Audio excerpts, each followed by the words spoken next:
Dear students, mineral nutrition के इस chapter के अंदर हमने पढ़ लिए हैं मेजर एलिमेंट्स, जिनके अंतर्गत मैक्रो एलिमेंट्स को हमने पढ़ा है। आज हम देखते हैं माइक्रो न्यूट्रिएंट्स अर्थात माइक्रो एलिमेंट्स। तो माइक्रो एलिमेंट्स के अंदर जो सेलेक्टेड इम्पोर्टेंट एलिमेंट्स आते हैं उनको मैंने लिया है। जैसे सबसे पहले Fe आयरन, ये माइक्रो एलिमेंट्स की श्रेणी में आता है और इसका जो सोर्स है वो सोइली है, यानी भूमि के अंदर ये मिलता है और ऑक्साइड रूप के अंदर मिलता है। लिमनाइट और सल्फाइड, इन फॉर्म्स के अंदर ये सोइल के अंदर मिलता है। प्लांट्स इसे फेरस आयन के रूप में यानी Fe+2 के रूप में ही इसको ले पाते हैं और एसिडिक सॉइल में फेरस आयन पर्याप्त मात्रा में मिलते हैं। सॉइल के pH में बदलाव होने से फेरस आयन का ऑक्सीकरण हो जाता है और यह फेरिक के अंदर बदल जाता है। तो फेरस यानी जो आयरन है एलिमेंट Fe, इसके मुख्य फंक्शन प्लांट के लिए क्या क्या हो सकते हैं। जैसे ये साइटोक्रोम और फेरेडोक्सिन, हिमेटिन और कैटालेजेस, ये जो एंजाइम्स हैं, इन एंजाइम्स का मेन कंपोनेंट है। यानी ये जो एंजाइम्स हैं, इन सब के निर्माण में फेरस आयन किसी न किसी रूप से शामिल रहता है। इसके अलावा फेरस के अधिकांश जो एंजाइम्स होते हैं वो फोटोसिंथेसिस और रेस्पायरेशन की क्रिया में इलेक्ट्रॉन ट्रांसफ़र का कार्य करते हैं।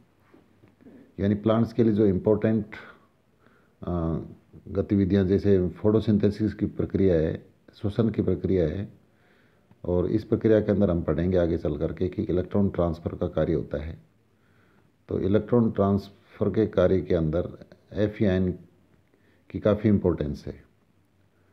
तो यह इलेक्ट्रॉन कैरियर का कार्य करता है एक प्रकार से,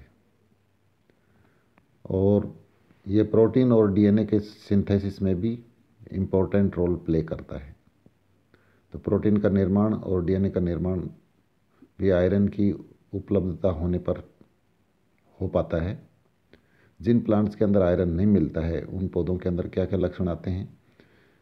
तो जैसे पत्तियों जो लीव्स वगैरह होती हैं उनमें वही क्लोरोसिस रोग उत्पन्न हो जाता है। क्लोरोसिस यानी हरिमाहीनता। और जो यंग लीव्स होती हैं, तरुण पत्तियां, उनमें यह तेज़ी से होता है और अडल्ट स्टेज में यह कम होता है।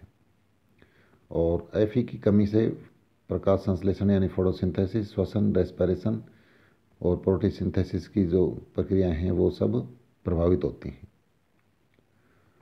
इसके अलावा प्लांट की जो ग्रोथ है वह भी रुक जाती है आयरन की कमी से।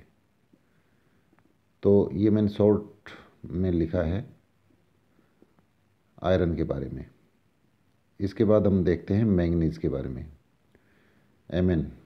तो सोइल से प्लांट्स इसको Mn+2 आयन के रूप में ही प्राप्त करते हैं और यह Mn+3, Mn+4 के रूप में भी सोइल के अंदर मिलता है और ज़्यादातर यह एलिमेंट ऑक्साइड रूप में मिलता है। इस एलिमेंट के जो फंक्शंस हैं उनमें कुछ एंजाइम जैसे ऑक्सीडेजेज, परऑक्सीडेजेज, काइनेजेज में यह एक्टिवेटर का कार्य करता है यानी सक्रिय का कार्य करता है। नाइट्रोजन मेटाबॉलिज्म में यह नाइट्राइट रिडक्टेज एंजाइम का एक सक्रियक होता है और इंडोल एसिटिक एसिड का ऑक्सीकरण मैंगनीज से हो जाता है। मैंगनीज की डिफिशियंसी के जो लक्षण पौधों पर दिखाई देते हैं उनमें जैसे पत्तियों में क्लोरोसिस उत्पन्न होगा और पायसम, मटर और सेम में Mn की कमी से जो बीज पत्र होते हैं वो भूरे बन जाते हैं, यानी उनके अंदर कोटलीडन्स के अंदर भूरे भूरे क्षेत्र बन जाते हैं और इस रोग को मार्स स्पॉट डिजीज़ कहा जाता है। और जड़ और तनों की वृद्धि प्रभावित होती है यानी रुक जाती है वृद्धि। तो Mn के लक्षण थे ये। इसके बाद कॉपर। तो कॉपर प्लांट्स द्वारा कॉपर का जो अवशोषण होता है वो कॉपर आयन के रूप में ही होता है, Cu+2 के रूप में। और सोइल में कॉपर की जो विलयशील मात्रा होती है वो काफ़ी कम होती है। कॉपर के जो फंक्शंस हैं उनके अंदर यह एस्कॉर्बिक एसिड ऑक्सीडेजेज और साइटोक्रोम ऑक्सीडेजेज और प्लास्टोसाइनिन, इनके अंदर यह एक्टिवेटर का कार्य करता है, सक्रियक का।